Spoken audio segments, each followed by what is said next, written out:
Hello students, welcome to my YouTube channel entrance prep. पिछले वीडियो में मैंने आपको सिंपल एंड कंपाउंड इंटरेस्ट के कुछ फार्मूलेज बताए थे। इस वीडियो में मैं आपको अब उन्हें किस तरह से क्वेश्चंस में अप्लाई करते हैं वो करना सिखाऊंगी। चलो आज की वीडियो हम शुरू करते हैं। सबसे फर्स्ट क्वेश्चन है, इन how many years will 2000 amount to 2420 at 10% per annum compounded interest। हमारे को इसमें तीन चीज़ें दी हुई हैं। एक तो हमें सम दिया हुआ है, 2000 रुपीज़ का अमाउंट है और वह कितना हो जाता है 10% पर एनम के हिसाब से, वो हो जाता है 2420। हमें क्या निकालना है, टाइम निकालना है। पिछली वीडियो में मैंने आपको कंपाउंड इंटरेस्ट निकालने का फार्मूला बताया था, जो क्या होता है, अमाउंट इज इक्वल टू में प्रिंसिपल ब्रैकेट 1 प्लस में r अपॉन में 100 की पावर t।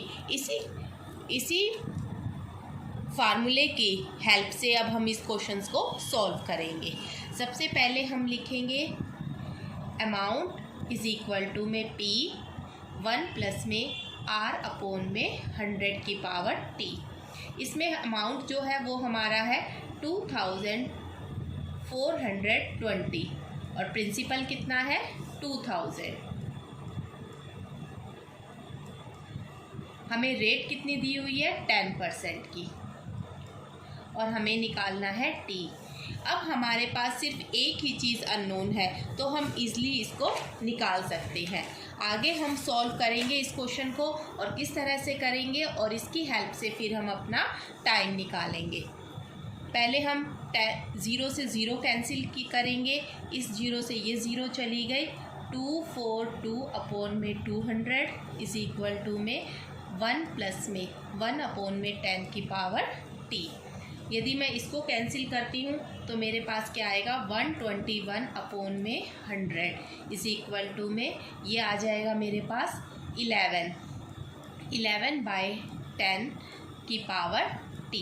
अब मैं t निकालने के लिए हमें क्या करना होता है, इनका जो बेस होता है वो हमें सेम करना होता है, जिससे कि मैं इसको t को इसकी पावर से कंपेयर कर पाऊँ। तो मैं 121 को किसका लिख सकती हूँ, 11 अपॉन में 10 की पावर 2 इज इक्वल टू में 11 अपॉन में 10 की पावर t। इस तरह से यदि मैं t को कंपेयर करती हूँ 2 के साथ तो मेरे पास जो t निकल के आता है वो कितना निकल के आता है, 2 years. This is the my final answer. देखा बच्चों, हम यदि हमें फार्मूले पता है तो हम उसकी हेल्प से कितनी ईजली टाइम को निकाल सकते हैं। अब हम करेंगे क्वेश्चन नंबर 2।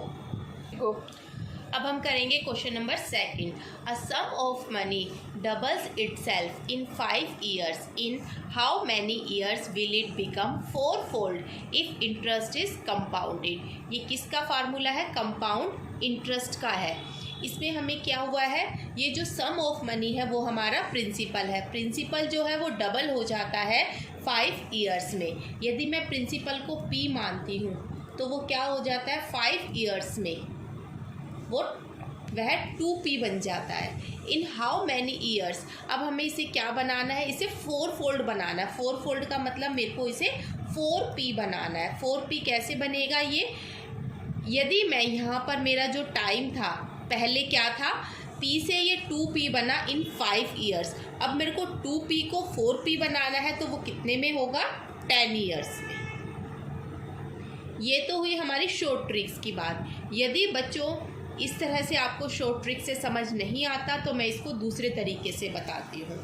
जैसे कि सेकंड, ये तो इसका फर्स्ट मेथड है। सेकंड मेथड क्या कहता है, जो हमारा ट्रेडिशनल मेथड है उस तरीके से मैं आपको बताती हूँ। जैसे सम मैं इसमें मानती हूँ मेरा x है, तो इसमें वो कह रहा है जो मेरा अमाउंट है वो कितना हो जाता है 2x, यानी कि मेरा जो सिंपल इंटरेस्ट है वो कितना हो गया 2x माइनस में x इज इक्वल टू में x। सिंपल इंटरेस्ट नहीं, सॉरी, कंपाउंड इंटरेस्ट। क्योंकि इसमें जो इंटरेस्ट है वो कंपाउंड है। अब मैं वही फार्मूला अपना लगाऊंगी जो मेरा कंपाउंड इंटरेस्ट का फार्मूला था। क्या था कि अमाउंट इज इक्वल टू में P 1 प्लस में R अपॉन में 100 की पावर T। अमाउंट कितना है मेरे पास 2x, सम प्रिंसिपल कितना है x,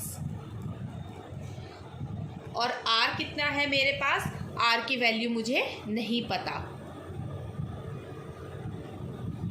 और ये क्या कह रहा है, टाइम कितना है मेरे पास 5 ईयर्स, तो यहाँ पर मेरे पास ये 5 ईयर्स आ गया। x से मैंने इसको x को काट दिया तो मेरे पास 1 प्लस में R अपॉन में 100, इसकी वैल्यू कितनी आ गई 2 की पावर, ये 5 जो है उधर जाके क्या बन जाएगा 1/5। अब हमें क्या करना है, अब हमारे पास वैल्यू आ गई, इसको इक्वेशन 1 डालो। अब मेरे पास वैल्यू आ गई, अब मैं इसको दूसरी इक्वेशन में डालती हूँ। दूसरी कंडीशन में क्या है, मुझे इसे 4 फोल्ड बनाना है। 4 फोल्ड का मतलब मेरे को इसे क्या बनाना है 4x बनाना है। 4x बनाने के लिए वही फार्मूला फिर से पुटअप करो की पावर t। अब मुझे पता है यहाँ से x कट गया, 4 इज इक्वल टू में 1 प्लस में R अपॉन में 100 की पावर t। अब मुझे पता है 1 प्लस में R अपॉन में 100 किसके इक्वल है 2 की पावर, इसे मैं 2 लिख सकती हूँ और इसकी जगह मैं लिख सकती हूँ 2 की पावर 1/5 और इनटू में t।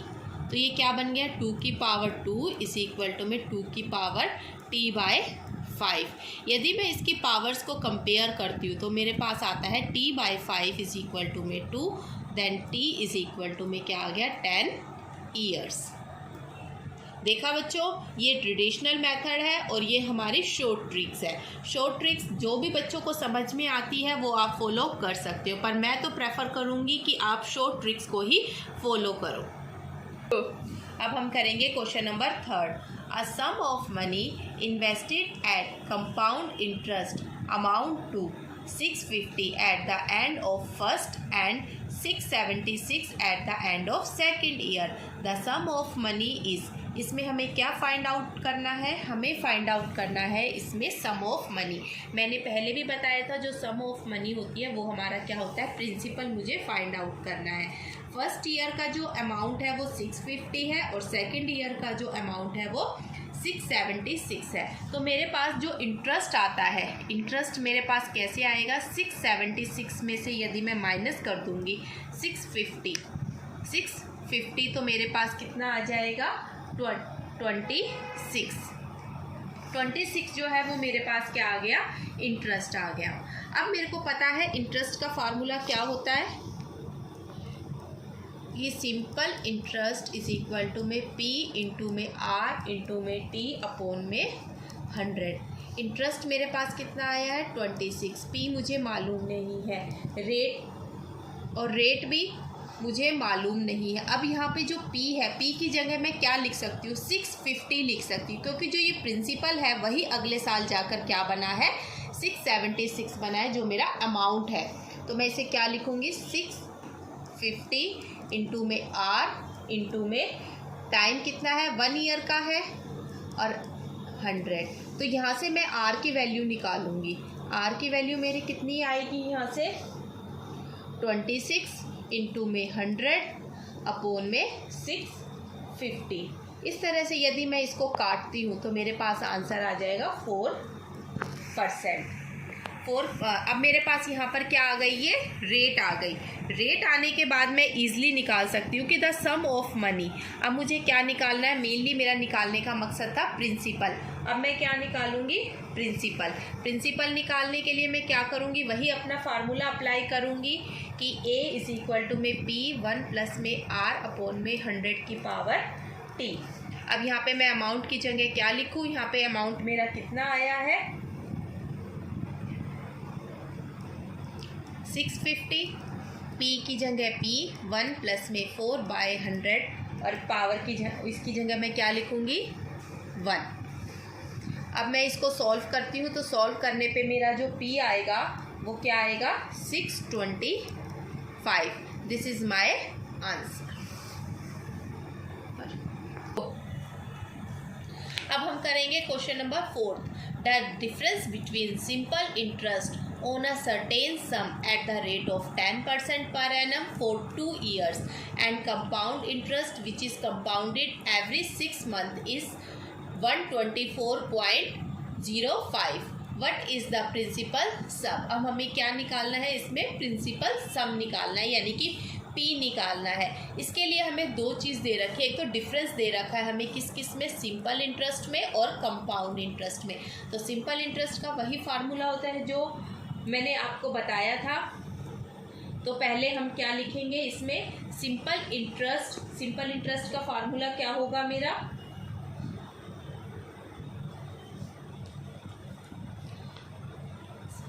Interest is equal to में P इंटू में R इंटू में T बाय 100। इसमें सिंपल इंटरेस्ट मेरा कितना है, P मुझे मालूम नहीं है, R कितना है मेरा 10% फॉर 2 ईयर्स के लिए, 10 इंटू में 2 बाय 100।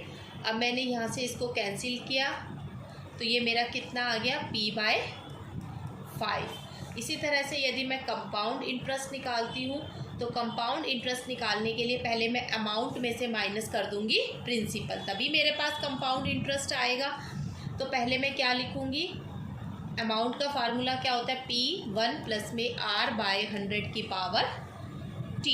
अब यहाँ पर मेरे पास P नहीं मालूम मुझे, तो P की जगह मैं P ही रखूँगी 1 प्लस में। अब मेरे पास कंपाउंड इंटरेस्ट किसके हिसाब से है, कंपाउंड इंटरेस्ट की जो रेट है वह वही है जो सिंपल इंटरेस्ट पे थी, यानी कि 10% ही है। तो यहाँ पे ये कितना बन जाएगा 10। अब इस बच्चों एक बात ध्यान देने लायक है कि इसमें जो हमारा जो कंपाउंड इंटरेस्ट है वो किसके हिसाब से, 6 मंथ के हिसाब से है। और जब मैंने तुम्हें फार्मूला बताया था कि जब भी हमारा जो इंटरेस्ट होता है वो 6 मंथ का होता है, 6 मंथ का मतलब जब हमारा कंपाउंड इंटरेस्ट हाफ ईयरली होता है तो इसमें जो रेट होता है वो हाफ हो जाता है और जो टाइम होता है वो डबल हो जाता है। ये बात ध्यान रखेंगे हम इसमें। तो यहाँ पर भी मैं क्या करूँगी, रेट को हाफ कर दूँगी और टाइम को क्या कर दूँगी, डबल कर दूँगी। टाइम मेरा कितना था 2 ईयर्स का, तो 2 का कितना बन जाएगा ये 4 ईयर्स, और माइनस में प्रिंसिपल मैं इसमें से माइनस कर दूँगी, तभी मेरे पास कंपाउंड इंटरेस्ट आएगा। और यदि मैं इसको सॉल्व करती हूँ तो मेरे पास कितना आएगा 34481 अपॉन में 16000T। मैं सॉल्व इसीलिए नहीं करके दिखा रही जिससे कि जो वीडियोस है वो बहुत बड़ी हो जाएगी। यदि आपको इसमें कोई प्रॉब्लम आती है तो मुझे कमेंट बॉक्स में बताइएगा ज़रूर। अब मैं क्या करूँगी, कंपाउंड इंटरेस्ट में से, क्योंकि इन्होंने मुझे डिफरेंस दे रखा है तो मैं पहले कंपाउंड इंटरेस्ट लिखूँगी और फिर मैं क्या लिखूँगी, सिंपल इंटरेस्ट जो कि था P बाय 5, और ये डिफरेंस मेरे को किसके इक्वल दे रखा था 124.05। यदि मैं इसको सॉल्व करती हूँ तो मेरे पास जो P आएगा वो आएगा 8000। This is my final answer. Go. अब हम करेंगे question number 5। If a sum of 10,000 rupees is deposited for 1 year at 10% compoundedly half yearly, then the interest is, वही बात आ गई, इसमें जो कंपाउंड इंटरेस्ट है वो मेरा क्या है, हाफ ईयरली है।